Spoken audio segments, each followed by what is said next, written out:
At the end of the Digital Educator course, you will be creating a digital portfolio where you will display all of the work that you have done in this course.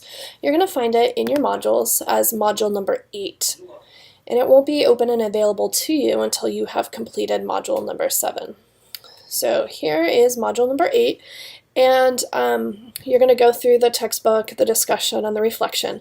But when you get to the next step, creating the actual portfolio, what you're going to do is you're going to see a link to the actual website that you're going to need. So there's some instructions here that you will need to read over, but to create the actual Google site or the portfolio, you're going to click on this link down at the bottom. Since I am the owner of this Google site and this template, I actually see something a little bit different than what you see. Up at the top of the page, it says it's in the template gallery and any changes you make will be visible to all users. So if I make any changes right now to this Google site, it's going to change the template for everyone. You don't need to worry about that because you didn't create this. What you're going to do is you're going to actually just use this as a template. So up at the top right here, it says use this template. And when you choose to use this template, it will be right there for you. So you just want to make sure that you choose the Digital Educator template, and then you're going to name your site. So this could be your name. It could be your name and Digital Educator template. So I'm going to call this Melissa Harrow's Digital Educator Portfolio. And then it does create a site name for me, but it's a little hard to read.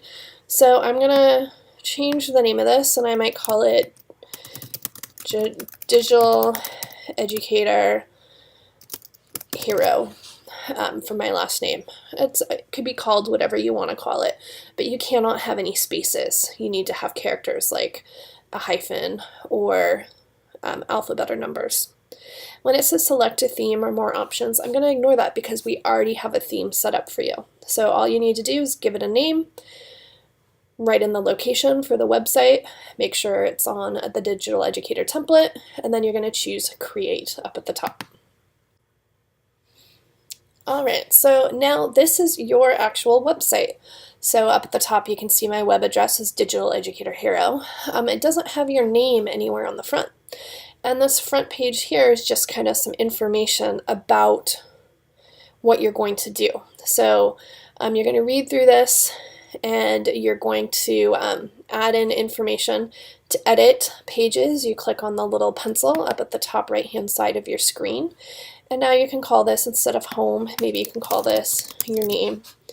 You would delete this and put in other information. Make sure to check your share settings so that anyone with the link can view it. So I'm going to press save up at the top to save the changes I did by putting in my name. But then I want to check the share settings. So I click on share, and I'm going to change this so that anyone with the link can view it. The default is that anyone within our district can edit it, so we definitely want to change that. So I'm going to click on change. I'm going to choose anyone with the link, and then can view, and press save. Now I can go back to my site, so I'm going to click on Melissa Harrow's Digital Educator Portfolio. And now I can go through and edit this front page and edit any of the other pages. So here's the About Me. It tells you what you need to include on each of these pages. So make sure that once you add your About Me from module number 1 activity, delete these instructions right here. If I go on to the next page, to pedagogy, you can see that there's 3 things that I need to include. I clicked on the pencil to edit, but I need to have my portfolio assignment, my reflection, and my image of my TPAC diagram. So I'm actually going to insert documents that are in my Digital Educator portfolio, or in my Digital Educator folder that I've been keeping on Google Drive. So one important thing to note is that whenever I insert documents here, you do need to make sure that the documents have been shared so that anyone with the link can view those documents. So I'm going to go over to my Google Drive, and right here I have my Digital Educator modules. So these are where I kept all my files throughout the entire process. You do want to make sure that this folder for all your Digital Educator stuff has been shared. So I'm going to go to share, and advanced. And right now you can see that it's private. So if I put anything on my website, no one would be able to open those docs. So I'm going to go to change. Anyone with the link can view and press save. Now I'm going to pretend that I have a document here.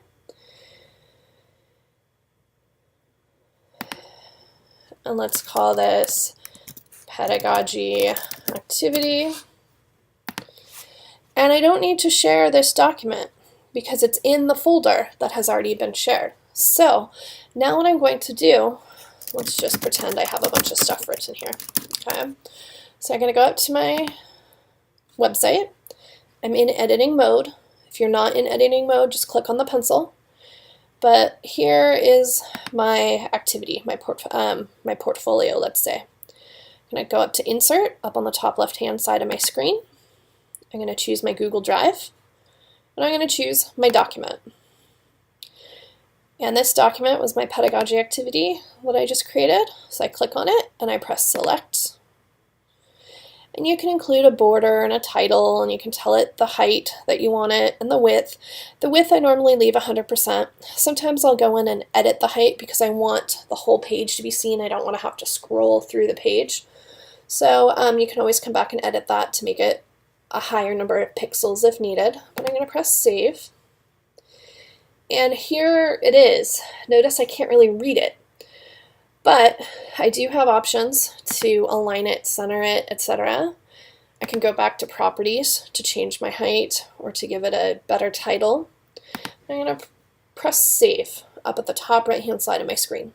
When I press save to this whole page, you'll notice that we now can see the Google Doc.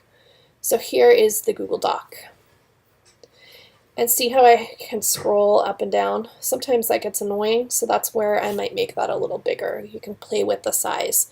Again, to make it bigger, you click on the pencil, click on the document, click on the gear, and then you can change it to however many pixels high you want, and press save.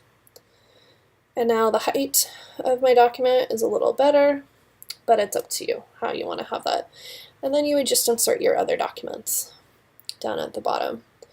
And you would just change everything, go ahead and add everything to all the different modules or sections, and it tells you what you need to include.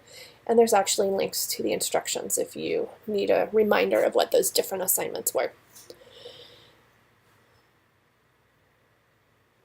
When you are done with this activity, when you have finished your portfolio, you're going to click on the link up at the top and copy it, Control-C, Command-C on a Mac. And then when you turn in this assignment, you will press Submit up at the top right-hand side, and you can paste in your website URL to submit the assignment.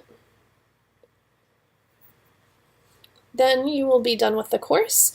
When we meet in person for our final meeting, you will then present what you learned and present your portfolio to the rest of the cohort.